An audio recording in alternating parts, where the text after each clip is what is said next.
क्योंकि उनकी ना केवल दुनिया की इकोनॉमी भाड़ में जा रही है, इस शख्स को कोई रत्ती भर फर्क नहीं पड़ेगा।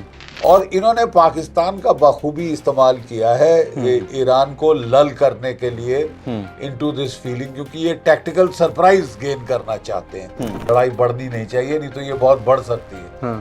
तो डोनाल्ड ट्रंप ने नाटक कर दिया कि दुनिया को दिखाने की कोशिश की कि देखो मैंने हरा दिया, देखो मैंने इनके घुटने टिका दिए। डिस्टर्बेंस के खत्म होने के बाद क्या वर्ल्ड का सिनेरियो पूरी तरह से चेंज हो जाएगा, और क्या नेटो आपको लगता है कि टूट जाएगा, इसका कोई वजूद नहीं रहेगा? तो इस फायर एक्सटेंशन से ज्यादा एक इन्होंने हॉर्मुज की वो लगा दी है नाकेबंदी, और उसको ये हटाने का नाम ही नहीं ले रहे। किस्मत उनकी अच्छी थी साहब कि ये डीकैपिटेशन स्ट्राइक में उनके एयरक्राफ्ट कैरियर नहीं थे, नहीं तो अमेरिका वॉर पहली वार में हार गया था। ठीक है, इज्जत आबरू के ऊपर हाथ लगाना, ये देखो साहब मर गए, ये हो गया और मैंने नहीं हटाया, इसको मैंने मजबूर कर दिया। मतलब जो पाकिस्तान का नाटक आपने किया, आपने पता कर लिया मंशा क्या है कि हाँ ये वो करना चाहते हैं सीज फायर। और आप लिख के ले लीजिए, जिस दिन ईरान की लड़ाई हो जाएगी, ये पागल इंसान स्टार्क रेविंग मैड ये क्यूबा के ऊपर चढ़ जाएगा, वहां ड्रामे शुरू कर देगा, या ग्रीनलैंड के ऊपर, ताकि एप्स्टीन की फाइलें ऊपर ना आए। सर, ये लग रहा है कि अभी ट्रंप के कलेजे को ठंडक नहीं पहुंची है, बड़ी अभी भी उनके हाथ में खुजली है, क्योंकि ये खबर आई कि हॉर्मुज टिल सीज फायर जो 2 हफ्ते का है, ईरान दुनिया के सभी जहाजों के लिए खोल रहा है। उसी के बाद फिर ट्रंप की तरफ से ताबड़तोड़ ट्वीट आते हैं, मीडिया को उनके बयान सामने आते हैं कि भाई सीज फायर एक्सटेंड नहीं करूंगा, उससे पहले डील कर लो, नहीं तो बमबारी करनी पड़ेगी। मतलब अभी ठंडक नहीं पहुंची है उनको। नहीं, देखिए, मुझे तो ट्रंप साहब की दिमागी हालात, कॉग्निटिव और मेंटल डिक्लाइन पर मुझे क्या पूरी दुनिया को अब बहुत शक हो रहा है। ये इंसान इलॉजिकल है, और ये पूरी कोशिश, ये जब भी पीस टॉक का ड्रामा करते हैं उसके बाद ये उसको इस्तेमाल करते हैं सांस लेने के लिए, ताकि इनकी थकी हारी फौजें कुछ उनको रिप्लेनिशमेंट हो जाए, उनके जो एक्सपेंडिचर हो गया है इंटरसेप्टर मिसाइल्स का, प्रिसिशन गाइडेड म्यूनिशंस का, खाली हो गए तकरीबन। डिस्ट्रॉयर उनको ले जाना है किसी पोर्ट पे, रीलोड करनी है, वर्टिकल लॉन्च ट्यूब्स डिस्ट्रॉयर्स की, अब क्रूजर्स की, तो ये वो तैयारी में लगे हुए हैं। ठीक है, क्या ये सिंसियर हैं इस सीज फायर के बारे में? अब यहाँ एक विरोधाभास आता है। देखा जाए तो इस वक्त डोनाल्ड ट्रंप डेस्परेट है, क्योंकि उनकी ना केवल दुनिया की इकोनॉमी भाड़ में जा रही है, इस शख्स को कोई रत्ती भर फर्क नहीं पड़ेगा। ये तो समझेगा कि दुनिया की इकोनॉमी में अगर मेरी कुछ फायदा हो जाए दुनिया की इकोनॉमिक तबाही में, तो मैं उसको इस्तेमाल करना चाहूँगा।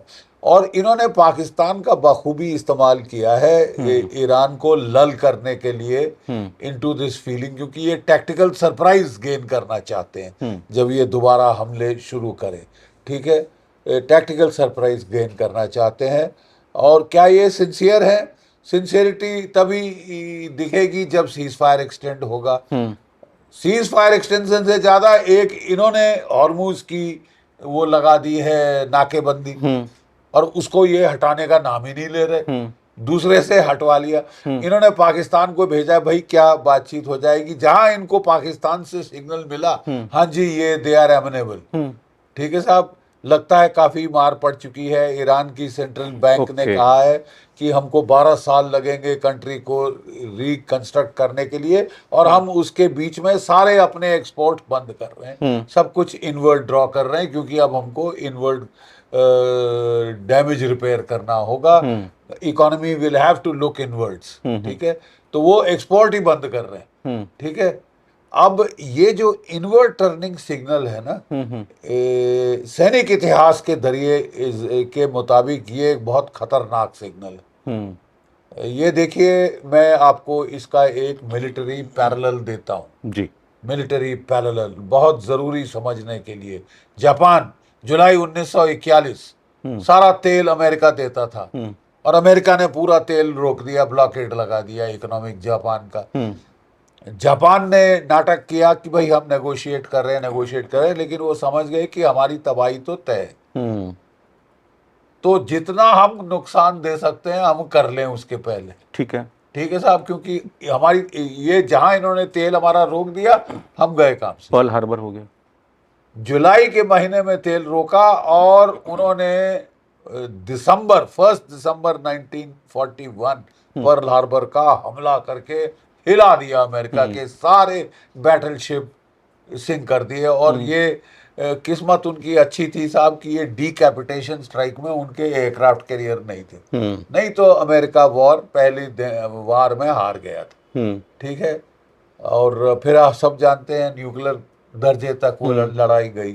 तो ये जो ईरान को कॉर्नर करने की, ह्यूमिलिएट करने की कोशिश, इज्जत आबरू के ऊपर हाथ लगाना, ये देखो साहब मर गए ये हो गया और मैंने नहीं हटाया, इसको मैंने मजबूर कर दिया।